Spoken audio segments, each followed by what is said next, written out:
জনপ্রতিনিধি, রাজনীতিবিদ, সাংবাদিক সহ বিভিন্ন শ্রেণী পেশার বিপুল সংখ্যক মানুষের উপস্থিতিতে ব্রিটেনে মুক্তিযুদ্ধের অন্যতম সংগঠক ও সাপ্তাহিক বাংলা পোস্ট পত্রিকার সাবেক ম্যানেজিং ডাইরেক্টর আলহাজ আবু সাইদ মোহাম্মদ সিনকাপনির জানাজা ও দাফন সম্পন্ন হয়েছে।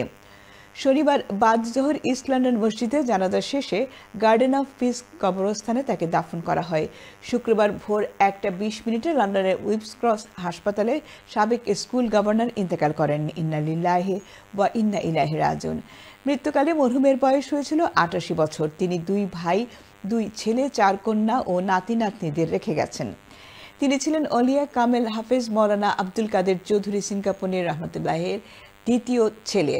জানাজার নামাজে উপস্থিত ছিলেন বিএনপির চেয়ারপারসনের উপদেষ্টা ডক্টর এনামুল হক চৌধুরী, বিএনপির আন্তর্জাতিক বিষয়ক সম্পাদক মাহিদুর রহমান, যুক্তরাজ্য বিএনপির সিনিয়র সহসভাপতি আব্দুল কালাম আজাদ, সাবেক স্পিকার ও councillor Shafi Ahmed, councillor Ohid Ahmed, councillor Golam Kibria Chowdhury, BBCCI এর সাবেক প্রেসিডেন্ট সাইদুর রহমান রেনু, বাংলা পোস্টের চেয়ারম্যান শেখ মোহাম্মদ মফিজুর রহমান, বিশিষ্ট ইসলামী চিন্তাবিদ আব্দুল কাদির সালেহ, ডক্টর এম.এ. আজিজ, ফুলি ওসমানী ইন্টারন্যাশনাল এয়ারপোর্ট ক্যাম্পেইন কমিটির সদস্য সচিব এম.এ. রব, সলিসিটর মোহাম্মদ ইয়াউর উদ্দিন, সাংবাদিক সারওয়ার মোহাম্মদ কামালি, মোহাম্মদ আনোয়ার হোসেন আশিক চৌধুরী ও ফয়জুর রহমান খান।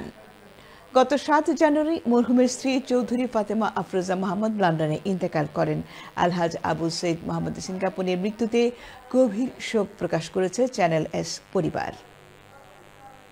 জানাজার নামাজে শরীক হতে পারছে এমন একজন ব্যক্তি, যিনি এই দেশের জন্য শুধুমাত্র লন্ডন না, বাংলাদেশে এবং লন্ডনে তিনি জনগণের জন্য, মানবতার জন্য এবং ইসলামের জন্য বহু কাজ করে গেছেন। অত্যন্ত ভালো মানুষ ছিলেন, চাচিও ভালো মানুষ ছিলেন। উনি 1 সপ্তাহ আগে মারা যান, তারপরে চাচা চলে গেলেন। এটা আমরা অত্যন্ত ভারাক্রান্ত মন নিয়ে বলতেছি যে খুব 2জন ভালো মানুষকে আমরা হারিয়েছি। বাংলা পোস্টের সাবেক ম্যানেজিং ডাইরেক্টর এবং পিকাটির মসজিদের প্রতিষ্ঠাতা সেক্রেটারি আলহাজ এস মোহাম্মদ চৌধুরী সিনকাপনি রহমতুল্লাহ আল্লাহির আমরা আজকে তার জনাজা পড়লাম। জনাজাত বিপুল সংখ্যক কমিটি নেতৃবৃন্দ, মুসল্লিবৃন্দ, সুধীবৃন্দ সারা দেশ থেকে আইসেন। আমি সবের আপনারা ধন্যবাদ জানাইলাম।